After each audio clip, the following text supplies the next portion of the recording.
नमस्कार दोस्तों, स्वागत है आपका हमारे अगले डिक्टेशन में। डिक्टेशन हिंदुस्तान पेपर और जनसत्ता से रहेगा। शुरू करेंगे 3 सेकंड में। देश की सर्वोच्च अदालत ने हिंदू विवाह पर एक नई व्यवस्था देते हुए कहा है कि अगर अपेक्षित विवाह समारोह नहीं हुआ है तो हिंदू विवाह अमान्य है। अदालत ने हिंदू विवाह अधिनियम 1955 के तहत विवाह की कानूनी आवश्यकताओं और पवित्रता को स्पष्ट करने की जो कोशिश की है उस पर पूरी गंभीरता से गौर करने की जरूरत है।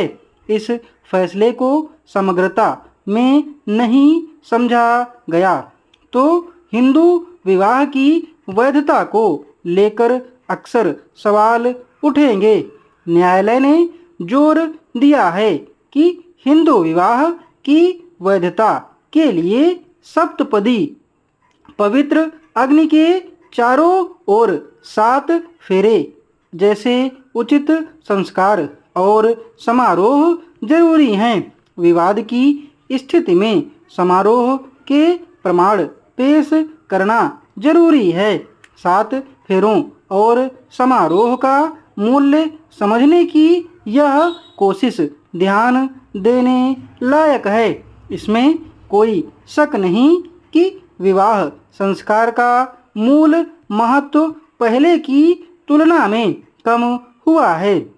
अब विवाह बहुतों के लिए एक दिखावा, मजबूरी या समझौता भर रह गया है।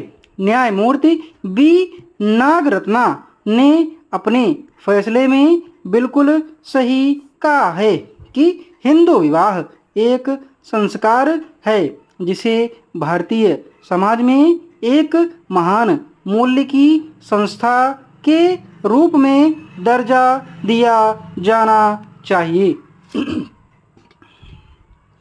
इस आम चुनाव के पहले और दूसरे चरण में कम मतदान के आंकड़े आए तो निर्वाचन आयोग पर सवाल उठने शुरू हो गए थे कि उसका मतदाता जागरूकता अभियान कारगर साबित क्यों नहीं हो पा रहा। अब उसने अंतिम आंकड़े जारी किए हैं जो पिछले आंकड़ों से 5 से 6% तक अधिक हैं, यानी दोनों चरणों में 66% से अधिक मतदान हुए हैं। यह एक संतोषजनक आंकड़ा कहा जा सकता है, मगर विपक्षी दलों ने सवाल उठाया है कि निर्वाचन आयोग ने अंतिम आंकड़े जारी करने में इतना वक्त क्यों लगाया।